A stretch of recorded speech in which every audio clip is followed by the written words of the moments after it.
continuar preso. Porque olha só que ponto as coisas chegaram. E se não continuar, pode acontecer pior. Deus me livre. Obrigada pelas suas informações, viu, Sueli? Uma boa tarde para você. Agora a gente vai mudar de assunto. Vamos falar de um dado que assusta a gente. Assaltos a ônibus aumentam aqui no nosso estado. Até novembro, até agora no mês passado, foram registrados mais de 3 mil crimes dentro dos coletivos. De acordo com dados da Secretaria de Estado de Segurança Pública, foram 3.229 roubos e furtos em coletivos. São quase 600 casos a mais do que no mesmo período do ano passado. Na maioria das vezes, os roubos acontecem às margens das rodovias, com grande circulação de veículos. E a gente vai falar sobre esse assunto agora, porque certamente você conhece alguém que já passou por essa situação, ou então você tem medo de que isso aconteça com você, vive nessa tensão. Então, aqui no nosso estúdio, eu recebo o professor de mestrado em Segurança Pública da UVV, Pablo Lira. Muito obrigada pela sua participação aqui com a gente. Uma boa tarde, viu? Boa tarde, Roberta. Boa tarde a todos que estão nos acompanhando. Essa temática, né, dos roubos em transporte coletivo, né, gera muita preocupação, né, na população, que depende aí, consideravelmente aí, de utilizar o transporte coletivo para se deslocar para casa, trabalho, casa, estudo, né?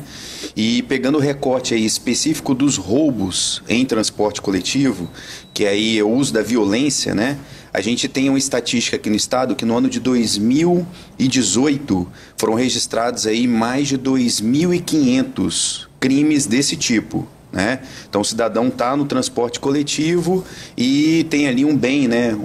Pertence, uma bolsa, o aparelho celular. Os criminosos visam muito isso por conta da fácil venda depois desse aparelho, né? E aí tem a questão da conscientização da população para não comprar produtos de origem duvidosa. Boa parte dos objetos roubados nos ônibus, né, depois são vendidos para comprar droga, né, produtos ali que os criminosos estão em vista. Então, é importante essa conscientização também sobre a questão de comprar produtos de origem duvidosa. Depois, em 2019, esse número que estava em mais de 2.500 caiu para 1.800. 2020 manteve esse patamar e no ano passado foi o menor registro de roubos em transporte coletivo, chegando a 1.500. E esse ano teve esse aumento, voltou para aquele patamar de 1.800. Agora, se aproximando aí do final de ano, né, é um momento aí para a gente redobrar os cuidados, né? A gente sabe que as polícias, né, não conseguem estar em todos os locais ao mesmo tempo. Tem o aspecto da impunidade também, que é muito forte. Funciona como um incentivo, né, para os criminosos continuarem reincidindo nessas práticas criminosas. Então a população tem que seguir alguns cuidados, evitar de ostentar objetos de valor, o próprio celular, não deixar muito à vista. Infelizmente, né, não é culpando a vítima, mas é o contexto social de insegurança e violência no nosso país. A gente tem que redobrar esses cuidados. É o que eu sempre falo aqui, sabe, Pablo, que infelizmente acaba que sobra para a população porque a gente fica se adaptando à violência. Deixa eu só dar uma boa tarde também para o Sérgio França, advogado especialista em direito do consumidor, e ele vai tirar aquela dúvida que muitos se perguntam, né? A vítima tem direito a alguma indenização? Boa tarde, Sérgio. Boa tarde, Roberta. Boa tarde a todos que nos assistem. Sem dúvida, esse contrato de transporte coletivo de passageiros é um contrato de consumo. Ele é remunerado pelo passageiro, né, que é o consumidor nessa relação, é remunerado por meio de pagamento de tarifa. Quando o consumidor, o usuário, ele entra no transporte coletivo, a empresa que presta esse serviço, mesmo sendo uma empresa privada prestando um serviço público, ela tem um dever de resultado, ou seja, o dever de levar aquele consumidor ali com conforto e segurança até o seu destino. Então, uma vez que ocorre essa falha na prestação do serviço aí, decorrente de problemas, né, de própria segurança pública, porque o consumidor ele não entra num transporte coletivo ali achando, né, já esperando que vai ter um prejuízo de natureza patrimonial, né? Então, infelizmente, quando ele sofre esse prejuízo, quando ele sofre com a falha na prestação desse serviço em virtude de furtos ou roubos no interior desse coletivo, ele tem o direito à indenização, ele tem o direito de ter ressarcido esse dano de natureza patrimonial que ele sofreu. Aí depois você explica pra gente como que a pessoa faz, quem que ela procura. Isso é uma obrigação da empresa, é uma obrigação do Estado que terceiriza esse serviço? Mas antes, Pablo, eu queria que você explicasse, já que você trouxe esses números, né? O que explica esse aumento, né? Comparado ao ano passado, a gente teve mais de 600 casos esse ano. Agora a gente observa, né? Nesse ano agora de 2021... 2022, né? Comparado a 2021, a gente teve ali no ano de 2021 algumas medidas ainda de controle da pandemia. Logo no início do ano, que teve uma onda muito forte, né? Foi necessário, os estados brasileiros adotaram essas medidas e isso acabou reduzindo um pouco a circulação de pessoas naqueles dias, né? Esse pode ser um fator que explique essa redução, esse aumento, né, comparado a 2022 e 2021, que esse ano a gente teve circulação de pessoas. Além disso, outro fator que pode explicar esse aumento para esse ano, a gente teve um evento atípico esse ano, que foi a Copa do Mundo. Isso aumenta muito a circulação de pessoas, né? Principalmente nos dias de jogos da seleção brasileira, especificamente aí nesses últimos meses aí da Copa, né? A circulação, a aglomeração de pessoas em algumas áreas que estão tendo eventos. E aí, olhando as estatísticas, aí complementando isso que o Dr. Sérgio falou, né? Que a gente sempre destaca, né? A importância do cidadão, né? Que foi vítima desse crime, buscar os seus direitos, direito do consumidor, né? Que ele está usando ali um serviço, e também o direito ali, a importância dele registrar junto às autoridades esse crime, porque hoje aqui no estado a gente consegue fazer todo o diagnóstico, a estatística análise criminal. Então a gente percebe qual é o padrão temporal, qual é o bairro que acontece mais esse tipo de crime, o horário, por exemplo. Esses crimes que você destacou, Roberta, eles estão concentrados principalmente no período noturno. Então, mais uma informação que as pessoas que estão acompanhando a gente aí, para tomar muito cuidado no período noturno no transporte coletivo. O município que registrou o maior número de ocorrências de roubo a pessoa em transporte coletivo foi o município de Serra. E a gente consegue, com essas informações, estão disponíveis hoje aí no site do Instituto Jones, lá no Observatório da Segurança Cidadã, no site da CESP também, a população tem a transparência de acessar essas informações e também o fundamental, com o registro da ocorrência, depois que aconteceu o crime, né, as polícias conseguem programar operações para tentar controlar esses números. Se não fosse a atuação das polícias, com base na inteligência, nas estatísticas criminais, esse número poderia ser ainda maior.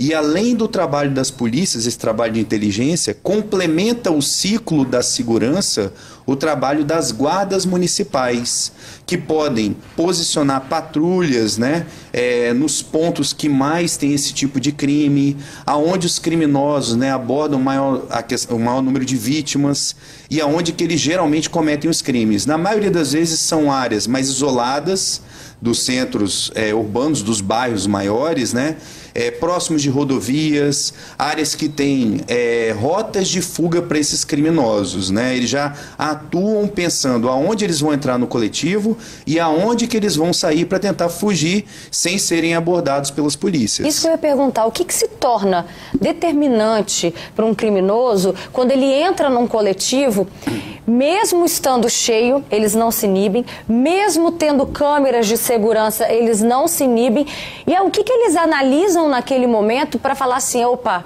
é agora, a gente vai anunciar o assalto agora? A gente comentou já em outras oportunidades aqui no programa, Roberta, da questão do triângulo criminal, né? Para um criminoso cometer um crime, ele precisa ali de ter uma vítima em potencial e um ambiente favorável, além da sua motivação para cometer o crime. Como a gente sabe, o Brasil, né, a gente tem essa questão da impunidade muito forte. Então o criminoso já está motivado a cometer o crime.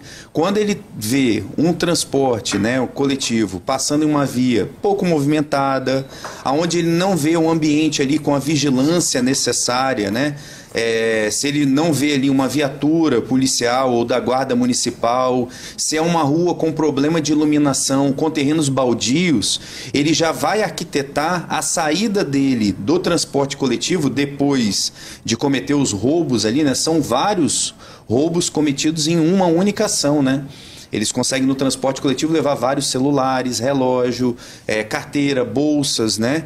Então eles já calculam isso também e as rotas de fuga. Geralmente também eles trabalham com alguns outros criminosos dando um apoio para a fuga. Quando eles saem do coletivo já tem um grupo também de criminosos auxiliando para que eles saiam daquele local sem ser detidos pelas polícias. E Sérgio, o que a pessoa, o que a vítima, o que o motorista também, né, que está ali representando uma empresa, o que tem que ser feito imediatamente, logo depois de todo esse episódio que acontece? O mais importante nesse caso, sem dúvida, como o Dr. Pablo bem mencionou, é o registro da ocorrência policial, né? Então, assim, tanto o motorista quanto aquelas pessoas que sofreram ali com o furto ou roubo no interior do coletivo tem que registrar a ocorrência policial para poder também produzir essa prova para uma futura eventual ação judicial, uma demanda judicial para poder reclamar esses prejuízos patrimoniais que essa vítima tenha sofrido, mas também contribui para as forças policiais, contribui para o próprio Estado para poder mapear essa criminalidade e poder ali remanejar as forças policiais para poder tentar coibir esse crescimento da criminalidade. Então, o consumidor, mesmo tendo ali em seu favor toda a facilitação na defesa dos seus interesses, de acordo com o próprio Código de Defesa do Consumidor, ele tem que se munir de todas as provas que forem possíveis, né, serem feitas ali naquele momento. E, principalmente, a principal dessas provas seria o boletim de ocorrência policial. E é muito importante, a gente até trouxe esse assunto semana passada aqui no programa, a importância de fazer, né, de registrar o boletim de ocorrência, porque ali a gente vai ver o horário, ali a polícia vai analisar onde está acontecendo com mais incidência e que a gente cobre das nossas autoridades, olha, a gente precisa de mais ações aqui nessa região, né, ações preventivas para que isso não aconteça. E aí a gente vê o quanto é importante, pequenos detalhes, quando a gente fala assim, segurança pública, né, o quanto até a iluminação é importante nesse quesito para nos garantir mais segurança, Pablo? Isso é muito importante, né? A questão da iluminação, das vias públicas adequadas. Isso pode inibir um criminoso. Nos estudos de segurança pública que a gente desenvolve lá no mestrado de segurança da UVV, a gente identifica lá que é o fator da vigilância natural. Se você tem uma rua bem iluminada, com circulação de pessoas, a população se apropriando dos espaços públicos, como quadras, praças, né? O criminoso ele se sente inibido de cometer o crime porque ele é mais facilmente reconhecido. Apesar de que hoje os criminosos estão tão audaciosos, né? Que a gente viu ali nas imagens, nem a câmera inibe mais ele cometer esse tipo de delito. Mas esse aspecto é muito importante aí, a questão do trabalho do planejamento urbano, as vias também, imóveis abandonados. Olha os imóveis abandonados que a gente tem aqui nas nossas cidades, né? Isso daí vira um centro ali de vício, né? De uso de drogas. Aí às vezes aquele criminoso ali, aquele indivíduo que estava fazendo uso abusivo de droga, né? Se encontra numa situação de rua, ele para comprar a próxima dose de droga, ele vê a oportunidade de cometer um delito, né? Cometer um roubo num transporte coletivo e tudo. E aí, Roberta, você tocou num ponto central da população fazer a cobrança das autoridades, né? E a gente tem aí no campo da segurança pública o papel dos conselhos comunitários de segurança pública.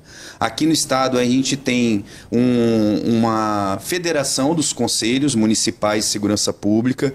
A gente inclusive no Instituto Jones, a gente vem trabalhando aí também junto com a UVV formação para esse cidadão, né, que está lá preocupado com a segurança pública, e também os gabinetes de gestão municipal integrado, que são os GGIMs. O poder público municipal tem um papel, o Estado também, de fomentar esses espaços, onde a população vai tomar um local de assento, junto com o comandante da companhia, o delegado daquela região, a guarda municipal, sentar e dialogar. Isso já existe? Existe. Em alguns municípios. A gente não é a regra todos os municípios trabalharem nesse formato, mas faz parte aí da política nacional de segurança pública, o poder público municipal estruturar esses espaços do Gabinete de Gestão Integrado Municipal e os conselhos municipais também. Ninguém conhece melhor a situação da segurança pública do município do que a própria população. O próprio morador ali daquela região. Isso aí. Olha só, a gente vai conversar agora pela internet com a Maria Auxiliadora. Gente, ela já foi assaltada em um coletivo, ela vai explicar pra gente como é que foi. Não é isso, Maria Auxiliadora? Obrigada pela sua participação. Boa tarde. Boa tarde, eu que agradeço mais uma vez aí vocês abrindo o canal pra gente E assim, eu estava ouvindo um pouco que eu ouvi, assim, como a gente, assim, a população realmente, Roberta, pede socorro, né? A gente, assim, a segurança, você vê eu, né, indo trabalhar, né, como todo dia, todo mundo faz, de manhã acorda, vai trabalhar, e eu, assim, passei o horror de ser assaltada dentro do ônibus por 2 rapazes, né, que o que me assaltou não estava armado, e eu, assim, no intuito, assim, né, no desespero de pegar meu telefone, que é meu trabalho, quando eu olhei para trás, o outro rapaz estava armado. Então, assim, eu corri um risco muito grande. Dentro do ônibus você fica à mercê, porque você não tem para onde correr, né? Na rua ainda você corre, mas dentro do ônibus o cara te mata e você fica ali, só vai recolher seu corpo depois, né? Então, assim, agradeço mais uma vez de vocês abrir essa oportunidade da gente, assim, pedir socorro às autoridades. E aí, depois do que aconteceu, depois do assalto, você chegou a registrar o boletim de ocorrência também? Sim, o próprio motorista, né, ele viu, assim, o nosso desespero, que não foi só eu, a gente estava em 5 pessoas. O próprio motorista pegou e levou a gente até a delegacia, fizemos, sim, o boletim de ocorrência, os policiais foram, assim, super, né, coisa com a gente, né, ajudando a gente. Não, infelizmente, igual teve uma viatura que ainda foi atrás dos rapazes, mas como que pega? Porque foi ali na Vila Rubinha e subiram pro Morro do Quadro ali, não tem como pegar, entendeu? Mas assim, a polícia realmente agiu rápido, mas eles são muito mais rápidos ainda, né? Você chegou a conseguir Você conseguiu seus pertences de volta? Não consegui. Não conseguiu. E aí agora vem a pergunta que todo mundo se faz, todo mundo que já foi vítima desse tipo de assalto, né? Ou então foi furtado dentro de um coletivo. E o Sérgio França é advogado, escuta só o que ele vai falar para quem já passou por essa situação. Quem que a gente procura? Quem é o responsável? De quem que a gente cobra essa indenização, Sérgio? Pois é, Roberta, essa questão ela é bastante controvertida porque, por mais que a segurança pública seja um dever do Estado, muitas vezes essas empresas que prestam esse serviço de transporte coletivo vão tentar se utilizar de excludentes de responsabilidade civil, né, para poder jogar para cima do próprio Estado a questão da segurança pública, porque essas empresas não teriam qualquer ingerência, né, em questões de segurança. Mas o consumidor, ele é a parte mais vulnerável, a parte mais fragilizada dessa relação de consumo. Então ele não pode ter invertido para si, em seu desfavor, ali o ônus da atividade. A gente vai acabar aplicando aí a teoria do risco-proveito, né? Porque essas empresas, elas não podem só oferir o bônus ali de ofertar um serviço no mercado de consumo, elas têm que ter um ônus também. Esse ônus muitas vezes já está incluso na própria tarifa. Então, a empresa privada que presta esse serviço público de transporte coletivo, ela atrai para si a responsabilidade civil por indenizar por danos morais ou danos materiais aquele consumidor usuário que sofreu ali com eventuais falhas na prestação de serviço. E aí, Maria Auxiliadora, você teve que arcar com a compra de um novo aparelho de celular? Como é que ficou isso? Eu fui lá na Sedu, né, ali no terminal. Na Sedu. Nossa, eles me trataram super mal. Eu fui até lá. E o que eles disseram para você? Falou assim que não é responsabilidade deles. Aí eu falei assim, fui com boletim de ocorrência, né? Eu falei assim, olha, eu fui assaltada dentro do ônibus. Sabe o que eles me responderam? Eu fui lá no fiscal do terminal do Ibis. Ele falou, você só é mais uma. Falou desse jeito comigo. Aí, como eu tenho o seguro, né? Porque como eu sou corretora, eu ando muito na rua, ando muito de ônibus. Agora eu tô com o meu carro, mas quando eu não dá algum problema no carro, eu tenho que andar de ônibus e a pé. Aí eu fui, acionei o seguro. Mas antes de acionar meu seguro, eu fui lá, porque o seguro você paga, mas você paga a franquia, né? Você paga metade do celular, praticamente. Aí eu fui até lá, o rapaz falou desse jeito comigo. O fiscal falou que eu era mais uma e que não poderia fazer nada. Desculpa perguntar, olha que ponto nós chegamos. A pessoa tem que pagar um seguro do aparelho de celular, já prevendo essa possibilidade. Cadê a sua liberdade, o seu direito de poder ir e vir? Cadê a sua segurança? Aí, desculpa perguntar, quanto que é a sua mensalidade desse seguro? Olha, depende do aparelho, né? Então, como eu faço o seguro não só do celular, Roberta, olha só, eu faço o seguro do celular, da bolsa e dos pertences, porque na bolsa você tem o óculos de grau, você tem o óculos de sol, você tem os seus pertences, sua agenda.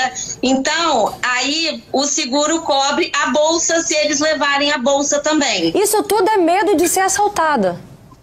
Não, eu tô na rua e quando eu ando de ônibus, eu falo pra você, eu ando de ônibus já assim, quando senta alguém perto de mim, como já aconteceu, eu já saltei do ônibus, Roberta, 2 vezes, porque eu achei que eu fui ser assaltada. Eu peguei e saltei num ponto que não era meu e paguei outra passagem. Olha aí, são traumas que ficam, né? Maria Auxiliadora, nesse período, logo quando você foi assaltada, como é que você fez para estar presente nos compromissos que você tinha? Você continuou andando de ônibus ou não? Passou a usar o seu carro, como você bem disse? Como é que você fez? Então, quando eu fui assaltada, eu estava sem o carro, né? Eu tenho meu carro agora, aí eu tive que continuar andando de ônibus. E eu tinha uma cliente no centro de Vitória, onde eu fui assaltada. Aí eu tive que pegar o celular emprestado, que você não lembra celular de ninguém. A única pessoa que eu liguei foi meu marido, né? Aí eu tive que ligar, aí liguei pro meu marido, pedi o telefone, uma pessoa emprestada para ligar para a imobiliária e avisar a cliente que estava me esperando, né, na visita, que eu não ia poder ir. Por quê? O corretor não aparece, aí fica assim, olha, falhou comigo, entendeu? Né? Me deixou esperando no prédio. Então eu tive que ligar para a imobiliária ligar pro meu cliente. Olha, então, só assim, dor de cabeça. Olha a dor de cabeça que é você é assaltada. Nós, né? Eu tenho o meu telefone, é empresa. Aí o que acontece? Só pode ir pegar o chip lá no Shopping Vitória, né? Que é lá onde tem o Viva Empresa, vamos dizer. Aí você vai e só 24 horas que ele volta a funcionar, tá? O chip. Vamos lá. Você é assaltada, você passa por um momento de tensão, de pânico, você fica traumatizada e aí você precisa, naquele momento, recorrer a outras alternativas, seja se você tiver carro, colocar gasolina, que a gente sabe que também não está barato, ou então recorrer a transporte de aplicativo. Tem pessoas que ficam tão traumatizadas que deixam. Eu conheço pessoas que pararam de andar de coletivo, olha o tamanho desse trauma. Sérgio, essa empresa, né, ou então a responsável por todo esse serviço, também a vítima tem direito a toda essa indenização, quando a gente fala assim, que não só em relação aqui, ó, ao óculos, ao celular, à bolsa, não só em relação a isso, mas todos esses danos que ficam para a vida da pessoa? Sem dúvida, Roberta. O Código de Defesa do Consumidor prevê o princípio da reparação integral dos danos.